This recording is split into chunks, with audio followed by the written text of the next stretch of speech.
मध्य प्रदेश के मुख्यमंत्री डॉक्टर मोहन यादव ने कहा कि कांग्रेस ने सदैव ही बाबा साहब का अपमान और उनके विचारों के साथ अन्याय किया है। कांग्रेस मूलतः बाबा साहब और उनके विचारों की विरोधी रही है। सर्वविदित है कि पंडित नेहरू स्वयं एक नहीं बल्कि 2 चुनावों में बाबा साहेब अम्बेडकर को हरवाने के लिए जिम्मेदार थे। बाबा साहब के प्रति कांग्रेस का द्वेषपूर्ण रवैया इस बात से भी सिद्ध होता है कि इनके शासनकाल में बाबा साहब को भारत रत्न से सम्मानित नहीं किया गया, जबकि अटल जी के सहयोग से 1990 में बाबा साहब को भारत रत्न से सम्मानित किया गया। मुख्यमंत्री डॉक्टर यादव आज बीजेपी कार्यालय में मीडिया से बात कर रहे थे। डॉक्टर यादव ने कहा कि कांग्रेस का अम्बेडकर का दुर्भाव शुरू से ही है। बाबा साहब शुरू से ही वंचितों की बात करते रहे हैं। नेहरू जी ने हमेशा उनका विरोध किया। नेहरू ने अम्बेडकर को वित्त और उद्योग का काम कभी नहीं दिया, उन्हें कानून मंत्रालय दिया पर काम नहीं करने दिया। निचले तबके की बात बाबा साहब करते थे पर उन्हें कुछ कहने नहीं दिया जाता था। 1952 के चुनाव में भी उसके वक्त के प्रधानमंत्री ने उन्हें चुनाव हरवाया। कजोलकर एक बार चुनाव लड़े पर उन्हें पद्म विभूषण दिया। मुख्यमंत्री बोले कि कांग्रेस किस मुंह से बात कर रही है, उसे जवाब देना चाहिए। राजीव को भारत रत्न मिला पर बाबा साहब को नहीं। सरदार वल्लभ भाई पटेल, अब्दुल कलाम आजाद को भी भारत रत्न नहीं दिया। अटल ने बाबा साहब अब्दुल कलाम को भारत रत्न दिया। डॉक्टर यादव ने बताया कि अम्बेडकर के 5 स्थानों को पंच तीर्थ बनाने का काम बीजेपी ने किया। कांग्रेस के राष्ट्रीय अध्यक्ष का फिर भी महू नहीं गए। कांग्रेस ने अम्बेडकर को कभी सम्मान नहीं दिया। वहीं मोहन यादव बोले कि गृह मंत्री और पीएम की श्रद्धा है। अम्बेडकर पर बीजेपी ने हमेशा जनता का विश्वास हासिल किया। सीएम ने कहा कि हमारी तीर्थ दर्शन यात्रा में बाबा साहब के स्थानों को भी शामिल करेंगे। उन्होंने कहा कि कांग्रेस अच्छा कोई जादूगर नहीं है। तो आज की प्रेस वार्ता में आप सबका स्वागत है। आज की प्रेस वार्ता कांग्रेस और कांग्रेस के अतीत के डॉक्टर भीमराव अम्बेडकर भारत रत्न जी के प्रति जो उनका अपना प्रारंभिक काल से उनके समय से जो अम्बेडकर जी के प्रति जो भाव था, उस भाव को लेकर के ही मैं विस्तार से बात करना चाहूंगा। हमारे लिए अत्यंत दुख के साथ कहना पड़ रहा है कि बाबा साहब अम्बेडकर सदैव वंचित वर्ग, शोषित वर्ग, पीड़ित वर्ग की बात करते रहे और जिस विषय को लेकर वो बात करते थे, इसी बात का शुरू से प्रारंभ में प्रथम प्रधानमंत्री पंडित जवाहरलाल नेहरू जी ने सदैव उनके इस बात का विरोध किया, उनके साथ व्यवहार भी गलत किया। हम सब उनके इस अतीत के घटनाक्रम को जाने तो कांग्रेस हमेशा दो मुहा रोल अदा करती है।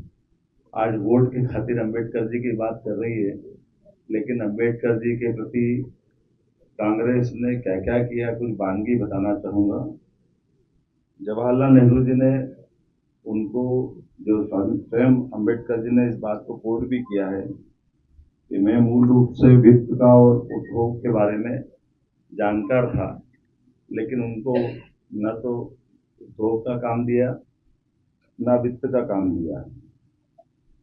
इससे आगे बढ़कर अम्बेडकर जी जब भी अपने विषय को लेकर जाते थे, यहाँ तक कि उनको किसी संसदीय कमेटी का भी सदस्य नहीं बनाया गया।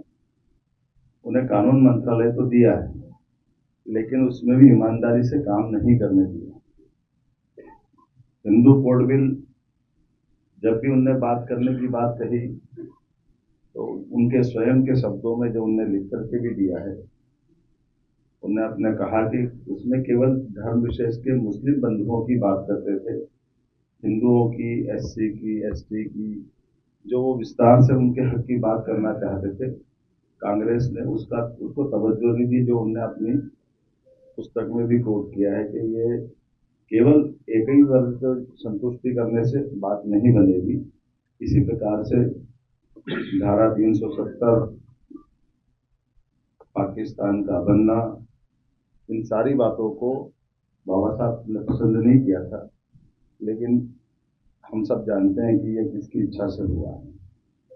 और यही स्थिति बनी कि जो वो चुनाव लड़े 52 में, उस 52 के चुनाव में भी कांग्रेस के तत्कालीन प्रधानमंत्री ने खुलकर के विरोध करके उनको चुनाव हराने का प्रयास किया। उनकी देहावसान हुआ 50 के दशक में, 60 के दशक में, और 40 साल सरदार वल्लभ भाई पटेल को भी भारत रत्न देने में कांग्रेस के एक परिवार के बाहर की ताकत के भरोसे लगा है। अब्दुल कलाम जी का भी वही हाल हुआ। लेकिन और आगे बढ़कर देखता हूँ तो सरदार वल्लभ भाई पटेल, अब्दुल कलाम आजाद, बाद के क्रम में स्वर्गीय अटल बिहारी वाजपेयी जी ने न केवल भारत रत्न दिया बाबा साहब अम्बेडकर को, यूपीए की सरकार की तुलना में एनडीए की सरकार संयुक्त दलों को सहमत करते हुए समान रूप से जिनने ऐतिहासिक काम किए और ऐसे अतीत के अंदर जिनने बड़ा काम किया, मुझे इस बात की प्रसन्नता है कि हमारे यशस्वी प्रधानमंत्री नेताजी सुभाष चंद्र बोस को भी भारत रत्न दिया है। और ये वो बातें हैं जिसके आधार पर अपने लिए कोई भी दल का, हम सब जानते हैं प्रणब मुखर्जी के प्रति भी नरेंद्र मोदी जी ने उदारता पूर्वक उनको उस पद से नवाजा है। हमारे द्वारा सरकार जब बनती है तो सरकार के लिए बड़ा मंच है, और अम्बेडकर जी ने तो उस समय के समाज को जोड़ करके खासकर शोषित पीड़ित वंचित वर्ग के लिए, हम सब जानते हैं कि सुंदरलाल जी पटवा हमारे मुख्यमंत्री थे जिन्होंने महू के डॉक्टर अम्बेडकर के जन्म स्थान को स्मारक बनाने की दिशा में कदम बढ़ाया। बाद में माननीय प्रधानमंत्री जी ने पंच तीर्थ कर दी। इंग्लैंड में जहां उन्होंने शिक्षा ग्रहण की, चैत्य स्थल मुंबई, जन्म स्थान दीक्षा स्थल नागपुर, महू तो है ही, ऐसे पांचों स्थान को पंच तीर्थ बनाने का काम हमारी पार्टी ने किया है। और इसके पीछे भाव ये है, आप कभी इस तरह से भी देख सकते हैं, अम्बेडकर जी की बात कर रहे हैं तो अम्बेडकर जी को लेकर के देश भर में जयंती मनाई जाती है या पुण्यतिथि मनाई जाती है। एक बार भी जयंती या पुण्यतिथि पे कभी महू आने का काम कांग्रेस के राष्ट्रीय अध्यक्ष ने नहीं किया है। मध्य प्रदेश से एक बार यात्रा गुजर रही थी, तब जरूर महू रुके। अगर आप उनके तीर्थ पे जाने के भाव नहीं रखते तो आपकी श्रद्धा कैसी है? इसलिए मेरा इतना ही निवेदन है, उससे आगे बढ़कर भी जब भी सरकारें रही तो इनके परिवारों के नाम पर योजनाएं बनाई, स्मारक बनाए, भवन बनाई, जाने क्या क्या बनाए, लेकिन कोई एक भी स्कीम या एक भी स्मारक कांग्रेस के द्वारा अम्बेडकर जी से कहीं उनको कोई सम्मान देने का काम नहीं किया। अब अपने चुनावी समीकरण के आधार पर जैसे कांग्रेस हमेशा अतीत में इसी प्रकार के सबूते चला करके बात अपने ढंग से अपना वोट बैंक तलाशने का प्रयास कर रही है।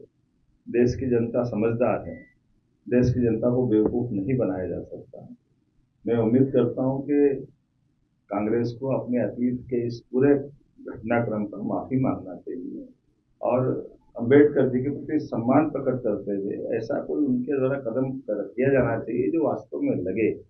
केवल वोट की खातिर आप किसी को कैसे भी करके विषय पलटने जाओगे, ये बात गले नहीं उतरेगी।